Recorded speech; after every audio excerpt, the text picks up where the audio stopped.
नमस्कार।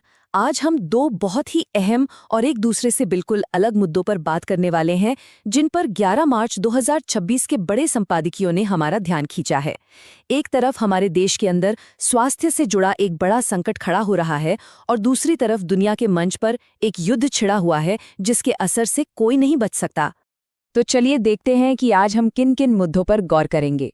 सबसे पहले बात करेंगे स्वास्थ्य संकट की, फिर समझेंगे कि एक युद्ध कैसे रणनीतिक भूल साबित हो रहा है। इसके बाद भारत की कूटनीति के इतिहास को खंगालेंगे और आखिर में देखेंगे कि संपादकीय इन समस्याओं से निकलने का क्या रास्ता सुझाते हैं। तो सबसे पहले बात करते हैं भारत के अंदर की एक बहुत बड़ी लेकिन शायद उतनी चर्चा में न रहने वाली समस्या की, और वो है बच्चों में बढ़ता मोटापा। द हिंदू का संपादकीय इसे एक खामोश महामारी कहता है, जो हमारे देश के भविष्य के लिए एक बहुत बड़ा खतरा बन सकती है। देखिए, संपादकीय ने एक बहुत ही जानी मानी कहावत कैच देम यंग को उठाया है, लेकिन उसे एक बिल्कुल ही अलग और कह सकते हैं कि डरावने नजरिए से पेश किया है। अब इसका मतलब सिर्फ अच्छी आदतें सिखाना नहीं रह गया है, बल्कि ये उस हकीकत को दिखाता है जहां गैर संचारी बीमारियां हमारे बच्चों को बहुत छोटी उम्र में ही अपनी गिरफ्त में ले रही हैं। और ये समस्या कितनी बड़ी है, इसका अंदाज़ा वर्ल्ड ओबेसिटी एटलस 2026 की रिपोर्ट से लगता है। सच कहूं तो इसके आंकड़े वाकई में चौंकाने वाले हैं। सिर्फ पिछले साल की ही बात करें तो भारत में 4.1 करोड़ से ज्यादा बच्चों का बॉडी मास इंडेक्स यानी बीएमआई सामान्य से कहीं ज्यादा था। ये सिर्फ एक नंबर नहीं है, ये हमारी आने वाली पीढ़ी के स्वास्थ्य पर एक बहुत बड़ा सवालिया निशान है। और अगर हम भविष्य की ओर देखें तो तस्वीर और भी डरावनी हो जाती है। अनुमान है कि 2040 तक ये आंकड़ा बढ़कर 5.6 करोड़ तक पहुंच सकता है। सोचिए, हमारे हेल्थ केयर सिस्टम पर इसका कितना जबरदस्त बोझ पड़ेगा। और जब हम इसे दुनिया के बाकी देशों से तौलते हैं तो देखिए, भारत की स्थिति काफी चिंताजनक है। इस मामले में हम सिर्फ चीन से पीछे हैं। ये दिखाता है कि ये समस्या सिर्फ हमारी नहीं बल्कि पूरी दुनिया की है, पर भारत में इसकी गंभीरता बहुत ज्यादा है। तो सवाल उठता है कि आखिर ऐसा हो क्यों रहा है। वजहें कई हैं। बच्चे पहले जितना खेलते कूदते नहीं हैं, अनहेल्दी और पैकेट वाले खाने का चलन बहुत बढ़ गया है, स्कूलों में भी सेहतमंद खाने के विकल्प कम हैं, और यहाँ तक कि नवजात बच्चों को भी सही पोषण नहीं मिल पा रहा। ये सब मिलकर एक खतरनाक कॉकटेल बना रहा है। चलिए, अब देश की इस स्वास्थ्य चिंता से आगे बढ़कर दुनिया के मंच पर चलते हैं। द इंडियन एक्सप्रेस ने अमेरिका ईरान युद्ध का जो विश्लेषण किया है, वो एक और बड़ी चुनौती हमारे सामने रखता है। इस लड़ाई की शुरुआत तो हुई थी एक बड़े हमले से, जिसका मकसद था ईरान के नेतृत्व को खत्म करना। पर हुआ क्या? ईरान का सिस्टम ढहने के बजाय और मजबूत होकर खड़ा हो गया।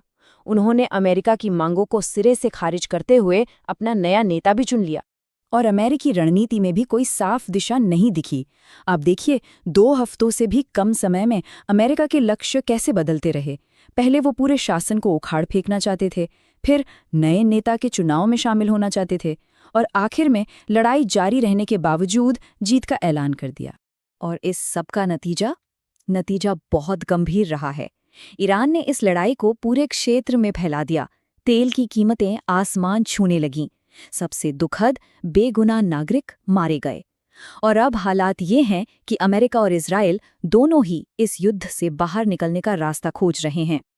अब इस पूरी वैश्विक उथल-पुथल के बीच सवाल उठता है भारत की भूमिका पर। इसे समझने के लिए हमें भारत के कूटनीतिक इतिहास की परतों को खोलना होगा, जो काफी पेचीदा रहा है। देखिए, कागज पर तो भारत की नीति हमेशा से गुटनिरपेक्षता की रही है, यानी किसी भी गुट में शामिल न होना। लेकिन असल में इतिहास कुछ और ही कहानी बताता है। कई बार भारत ने अपने रणनीतिक हितों को देखते हुए किसी न किसी पक्ष की तरफ झुकाव दिखाया है। इतिहास में ऐसे कई मौके आए हैं जब भारत ने अपने रणनीतिक हितों को देखते हुए ऐसे कदम उठाए जो गुटनिरपेक्षता की सीधी सादी परिभाषा से मेल नहीं खाते। चाहे वो अफगानिस्तान पर सोवियत हमले का मामला हो या कंबोडिया पर वियतनाम का, भारत का रुख हमेशा अपने राष्ट्रीय हितों से तय हुआ है। और संपादकीय यही तर्क देता है कि आज के दौर में जब अरब दुनिया से हमारे इतने गहरे आर्थिक और सुरक्षा हित जुड़े हैं, तब पूरी तरह से न्यूट्रल या तटस्थ रहना लगभग नामुमकिन हो गया है। तो ठीक है, हमने समस्याएं तो देख ली, एक घर के अंदर एक दुनिया में। पर अब सवाल यह है कि संपादकीय इनके हल के लिए क्या रास्ता सुझाते हैं।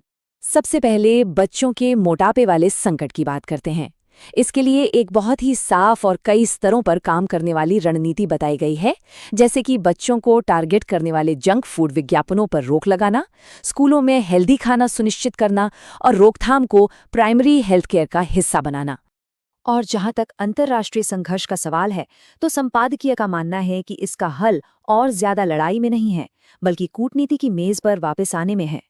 तीनों पक्षों को ये समझना होगा कि उन्हें इस चक्र से बाहर निकलना ही होगा और बातचीत के जरिए ही असल मुद्दों को सुलझाना होगा। तो बात घूम फिरकर वहीं आ जाती है कि अगर इन दोनों ही मोर्चों पर सही कदम नहीं उठाए गए तो इसका असर बहुत गहरा होगा। खासकर जो स्वास्थ्य संकट है, अगर उसे नहीं संभाला गया तो देश को अपने युवाओं से जो उम्मीदें हैं वो सब धरी की धरी रह जाएंगी। और ये सब हमें एक बहुत ही बुनियादी और ज़रूरी सवाल पर लाकर खड़ा कर देता है। जब एक देश को घर के अंदर और बाहर दोनों जगह इतने बड़े खतरों का सामना करना पड़ रहा हो, तो वो अपने भविष्य की सुरक्षा के लिए अपनी प्राथमिकताएं कैसे तय करे।